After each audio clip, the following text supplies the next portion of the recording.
Comment accumuler des biens locatifs passivement lorsqu'on commence dans l'immobilier avec peu de moyens? On en parle tout de suite dans la courte vidéo d'aujourd'hui.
Bienvenue sur Émergence, la chaîne qui a pour mission de faire la promotion de l'entrepreneuriat dans la communauté afro.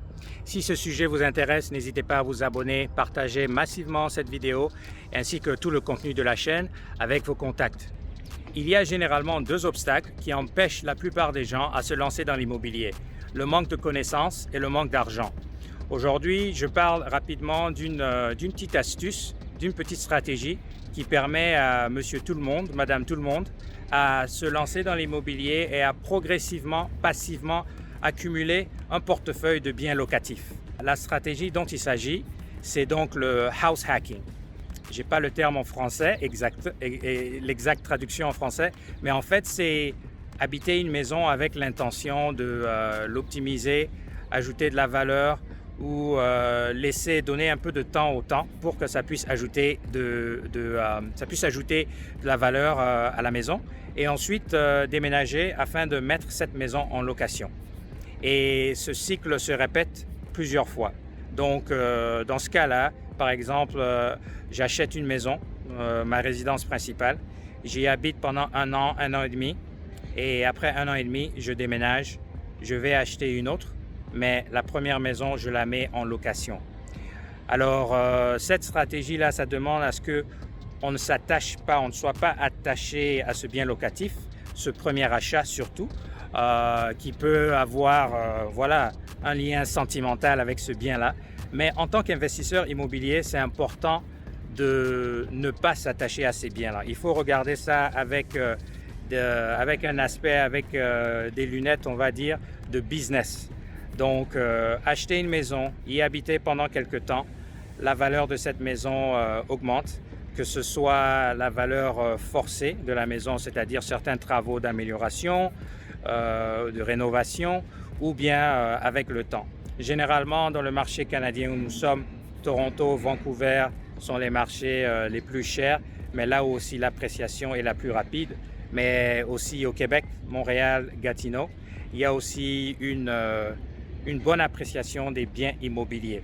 En général, quand il s'agit du marché canadien, acheter un bien avec du temps, ça ne peut que prendre de la valeur, et même en un an, 18 mois, vous allez voir un bon gain sur votre bien immobilier. Et donc, voilà donc une méthode simple, facile. Ça ne demande pas à ce qu'on soit expert immobilier, qu'on connaisse toutes les stratégies. Et en termes même de financement, ça ne demande pas à ce qu'on ait recours à beaucoup de stratégies très sophistiquées qui peuvent être un peu plus risquées.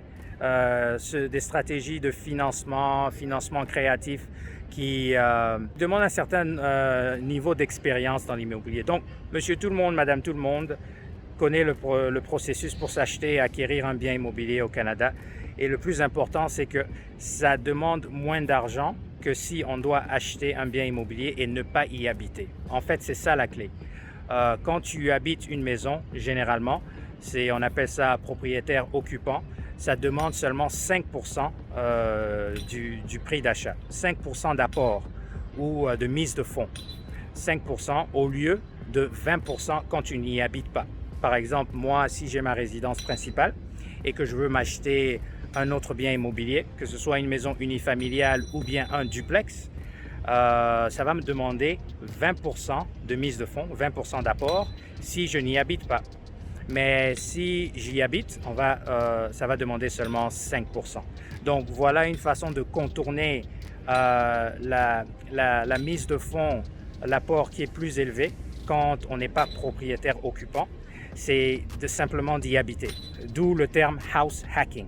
Voilà un peu une des stratégies simples et efficaces. Et imaginez-vous que quelqu'un répète ce processus chaque un an et demi. Après un certain moment, vous allez voir qu'après 5-6 ans, vous pouvez déjà accumuler 4-5 biens immobiliers sans pour autant être expert et avoir recours à des prêteurs privés, à des stratégies telles que les balances de vente qui sont un peu plus sophistiquées. Donc ça donne accès à tout le monde. C'est seulement question d'avoir le bon mindset, de savoir ce qu'on veut, se donner un objectif et de se dire que je vais acheter cette maison, y habiter, moi et ma famille, sans pour autant m'éterniser là-dedans. Juste dans l'objectif de la mettre en location et aller trouver un autre 5% de mise de fonds pour habiter un autre bien, qui peut être unifamilial ou un duplex, qui serait même plus avantageux parce que dans le duplex, tu habites une porte, l'autre porte, le loyer que tu mets de ton locataire peut même couvrir, si pas toute la partie de ton hypothèque sur ce bien-là, ou au moins une grande partie. Bien évidemment, il y a certaines limites à cette stratégie au niveau des institutions financières, les banques notamment.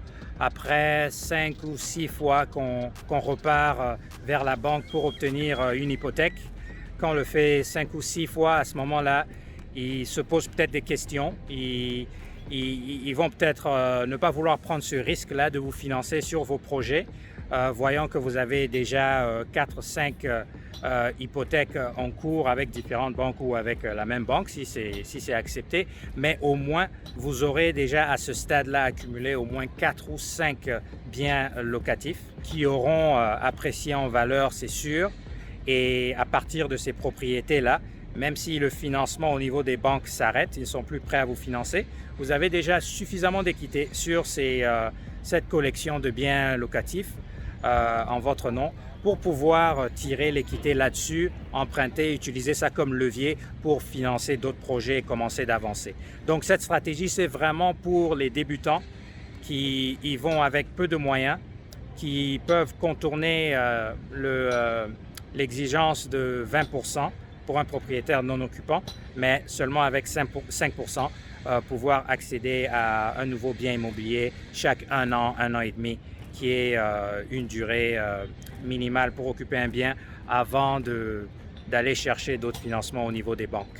Donc, il y a des limites, oui, mais une fois que vous avez 4 ou 5 biens, ça vous a déjà donné un très bon début. Sur une période de 6 à 8 ans, vous avez déjà 4 ou 5 biens immobiliers, ce qui est déjà bien en avance que la plupart des gens. Voilà donc une petite astuce que je voulais partager avec vous. Si ce genre de contenu vous intéresse, j'affiche 2 vidéos à la fin de celle-ci. Vous pouvez cliquer et suivre d'autres vidéos sur l'immobilier. Merci de partager le contenu de notre chaîne. On continue d'avancer et bon succès dans vos investissements. Allez, au revoir et à la prochaine.